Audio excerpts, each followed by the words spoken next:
एक दिन अकबर और उसके दरबारी दरबार में बैठे हुए कोई सभा कर रहे थे।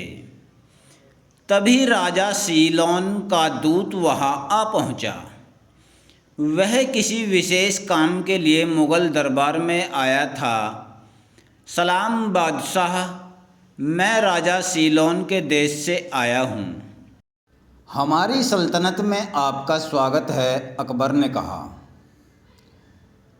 हमने सुना है आपके दरबार में बहुत सारे बुद्धिमान दरबारी हैं और हमारे राजा ने समझदारी से भरे गढ़े की गुजारिश की है। क्या आप इस इच्छा को पूरी करेंगे? कुछ दरबारी बोले, समझदारी से भरा हुआ घड़ा? अब ये कहाँ से भरकर लाएंगे? बहुत ही बेहुदा गुजारिश है। फुसफुसाते हुए किसी मंत्री ने सलाह दी कि बादशाह सीलोन के राजा हमें मात देना चाहते हैं और वो सफल भी हो जाएगा। कोई भी हमें नहीं बचा पाएगा। यहाँ तक बीरबल भी ये तो बहुत मुश्किल गुजारिश की है। सीलोन के राजा ने अकबर ने कहा, खैर तुम्हारा इसके बारे में क्या कहना है बीरबल? बीरबल बोले, हाँ, हम थोड़ी तो समझदारी तो भेज ही सकते हैं। सीलोन के राजा के लिए आखिरकार उन्होंने गुजारिश की है तो हमको उसकी गुजारिश पूरी करनी चाहिए।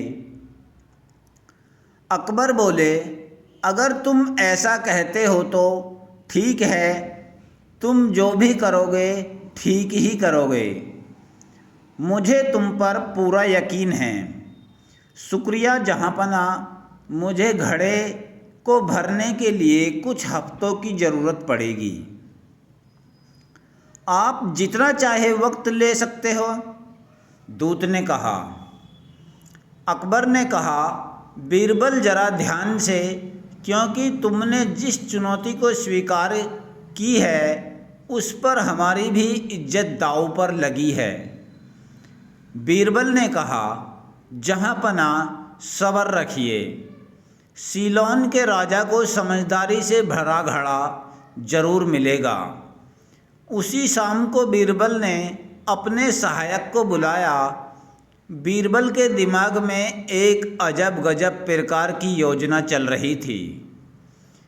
बीरबल ने अपने सहायक से कहा कि मुझे कुछ मिट्टी के घड़े चाहिए और ध्यान रहे उन घड़ों की गर्दन कुछ पतली रहे। इतना कहकर बीरबल बगीचे में चले गए और कुछ समय में सहायक भी मिट्टी के घड़े भी लेकर आ गया। बीरबल ने उसको उन घड़ों को लेकर कद्दू के क्यारी में आने को कहा। बीरबल ने एक घड़ा मांगा और घड़े के चारों ओर लकड़ियाँ की रस्सी से लपेटकर बांध दीं। बीरबल ने उन घड़ों को उल्टा करके कद्दू के फूल पर रख दिया। इसी तरह सभी घड़ों को बांधकर उल्टा रख दिया। सभी घड़ों को रखने के बाद बीरबल ने सहायक से बोला, इन कद्दू की बेलों को खाद पानी देते रहना और इसको किसी को छूने मत देना और किसी को बताना भी मत। इतना कहकर बीरबल वहाँ से चल दिए। माली सहायक ने उन कद्दुओं और घड़ों को खूब ख्याल रखा। कुछ हफ्तों बाद अकबर ने बीरबल से पूछा, बीरबल, कुछ काम को आगे बढ़ाया कि नहीं? तुम्हारी तरफ से कोई समाचार भी नहीं आया। जहाँपना, काम लगभग समाप्त हो ही गया, ऐसा बीरबल ने कहा। मैं ये देखने के लिए बहुत ही उत्साहित हूँ, ऐसा बादशाह ने कहा। लेकिन तुम घड़े को समझदारी से कैसे भरोगे? अब मुझे 2 हफ्ते और चाहिए, फिर काम पूरा हो जाएगा। फिर हम सीलोन के दूत को बुलाकर समझदारी से घड़े दे सकते हैं। उम्मीद करता हूँ हमारी इज्जत पर कोई दाग नहीं लगेगा। अकबर ने कहा, ऐसा बिल्कुल नहीं होगा जहाँपना, बीरबल ने कहा।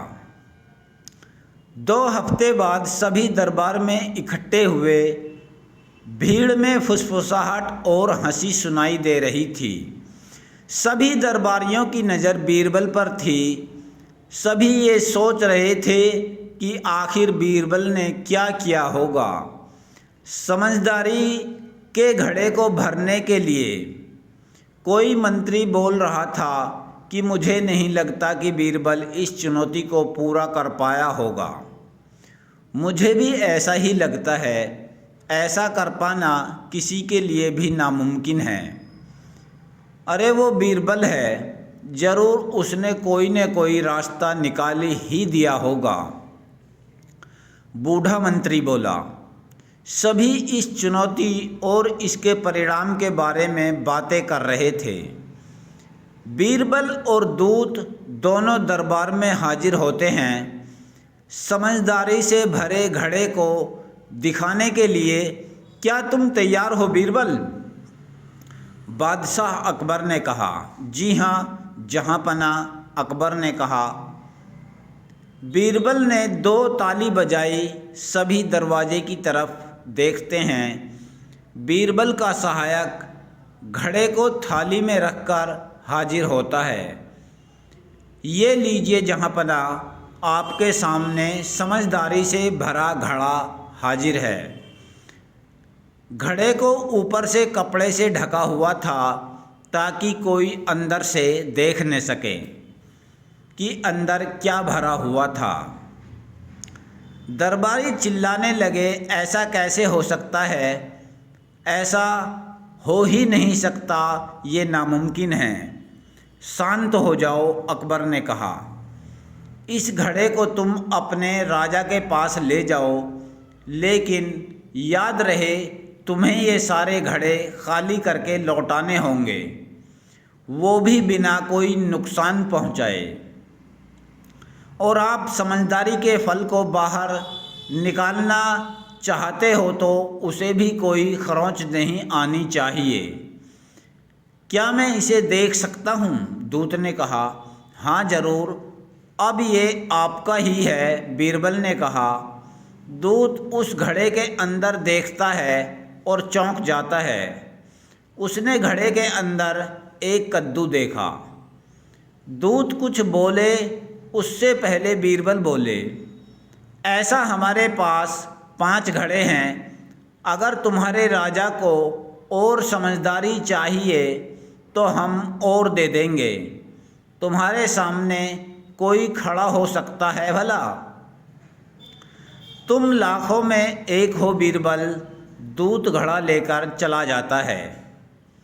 बीरबल मैं बहुत ज़्यादा उत्साहित हूँ। तुमने कहा तुम्हारे पास और 5 घड़े हैं, ज़रा हमें भी दिखाओ, अकबर ने कहा।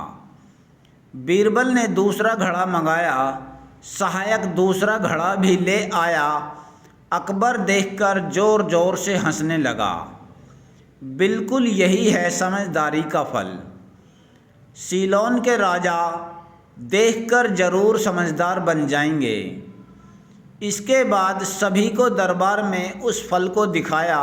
सभी ने बीरबल की वाहवाही की। बीरबल तुम मेरे सबसे अच्छे दरबारी हो। तुम्हारे आगे सभी चाय कम पानी हैं।